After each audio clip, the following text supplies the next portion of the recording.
Ciao, benvenuto, bentornato su questo canale. Se non mi conosci, mi chiamo Virginie e sono un interior designer. Amo co-creare con i miei clienti le loro case affinché possano avere una casa bella e funzionale, senz'altro, ma soprattutto che li rappresenti e li supporti nella vita di tutti i giorni. Questo può andare dalla consulenza fino all'intero processo di ristrutturazione. In questo canale affronterò il tema casa e ristrutturazione, dandoti suggerimenti e spunti affinché tu possa avere la casa dei tuoi sogni, una casa nella quale non vedi l'ora di tornare per trovare ed essere te stesso. Ricorda però che sono suggerimenti generali, non possono avere lo stesso peso di una consulenza fatta su misura, quindi prendi solo quello che senti davvero faccia caso tuo e il resto lascialo andare. L'ingresso di una casa, secondo il Feng Shui, è davvero l'ambiente più importante della casa.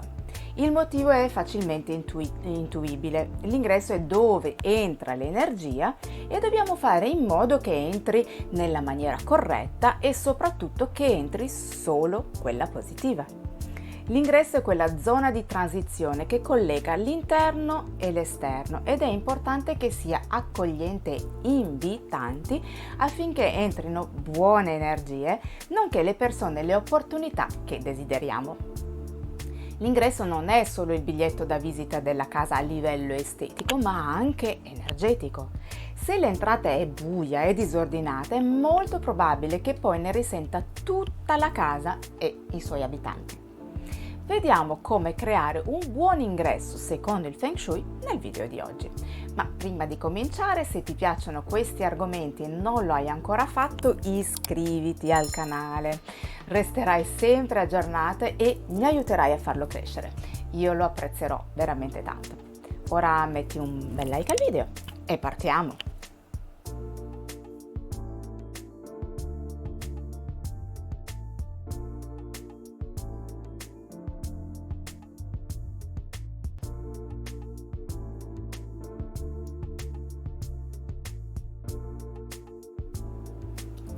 Per avere un ingresso invitante e per una buona energia bisogna cominciare dall'esterno, avendo cura della porta d'ingresso. Poco importa che sia parte di un condominio.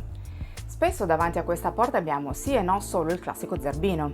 Secondo il Feng Shui bisognerebbe avere qualcosa che possa proteggere l'entrata e allo stesso tempo sia benaugurante.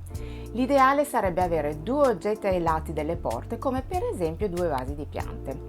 Se lo spazio non fosse sufficiente, si potrebbe mettere qualcosa anche sopra la porta come un campanello eolico o uno scacciapensieri.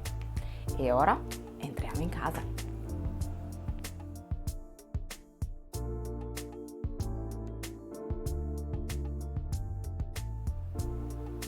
Neanche a dirlo, l'ingresso deve essere luminoso per essere invitante. Dove non fosse possibile sfruttare la luce naturale, è bene studiare una buona illuminazione artificiale, usando anche più punti luce, magari una lampada sulla console.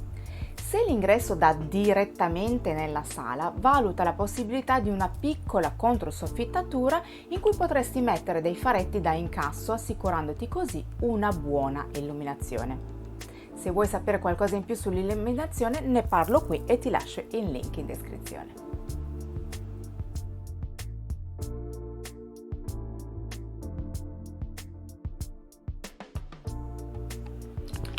L'ingresso deve essere pulito e ordinato per accogliere al meglio ospiti e energie. Tutto deve essere ben organizzato, anche l'ingresso più piccolo. Serve una superficie per poter appoggiare le chiavi, potrebbe essere una semplicissima mensola o un cassetto appeso. Qualcosa per poter appendere le giacche e magari una scarpiera. Sarebbe ideale togliere le scarpe subito entrando per evitare di portare sporcizia e quindi energie negative nel resto della casa. Qualora non fosse possibile avere la scarpiera innentata, potresti pensare ad un piccolo puff e delle pantofole lì vicino ben sistemate. Così, arrivando, potrai sedere, potrai togliere le scarpe, metterti le tue pantofole e poi portare le scarpe dove vanno riposte.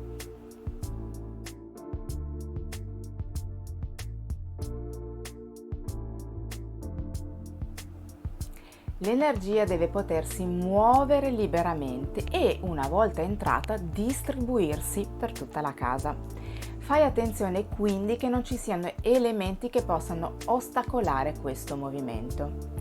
Metti anche un bel tappeto nell'ingresso per creare una zona di raccolta dove l'energia può rallentare prima di fluire in tutta la casa.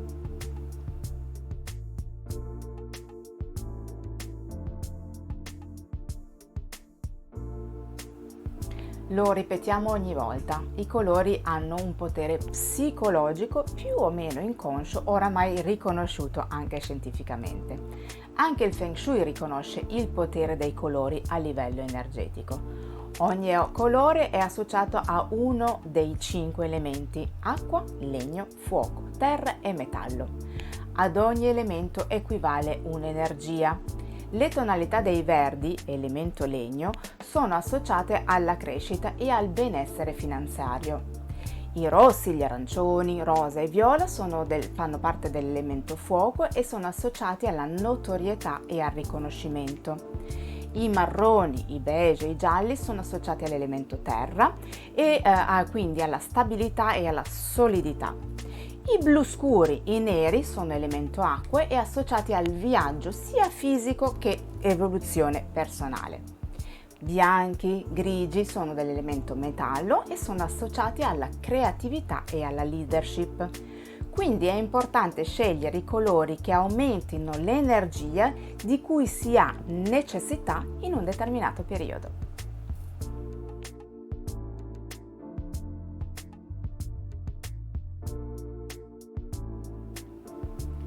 È importante avere lo specchio in entrata per darsi un'ultima sistemata quando si esce e permettere agli ospiti di potersi dare una controllatina quando entrano.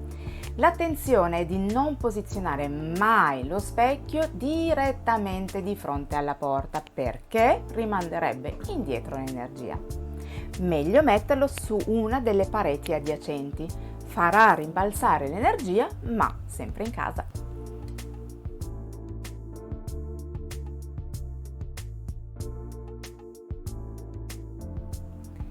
Avere elementi naturali in casa è molto importante anche per il Feng Shui. Nell'ingresso, secondo il Feng Shui, aumentano la connessione tra esterno ed interno ed infondono vitalità allo spazio, rinvigorendo l'energia che entra in casa. Mobili di legno, ceste e naturalmente piante sono quindi un must nell'ingresso. Spero che questo video ti sia stato utile e ti sia piaciuto. Nel caso fammelo sapere con un bel like e magari nei commenti. Sentiti poi libero di condividerlo con chiunque tu pensi possa essere interessato. Come sempre ne sarò onorata e mi aiuterai a far crescere il canale. Se senti che la tua casa o qualche ambiente di essa non ti rispecchia abbastanza, non aspettare oltre e prenota la tua consulenza. Trovi i miei contatti in descrizione. Se non lo hai ancora fatto, ricordati anche di iscriverti al canale e attiva la campanella, così non ti perderai i prossimi video. Grazie di cuore per essere stato qui con me. A presto, ciao!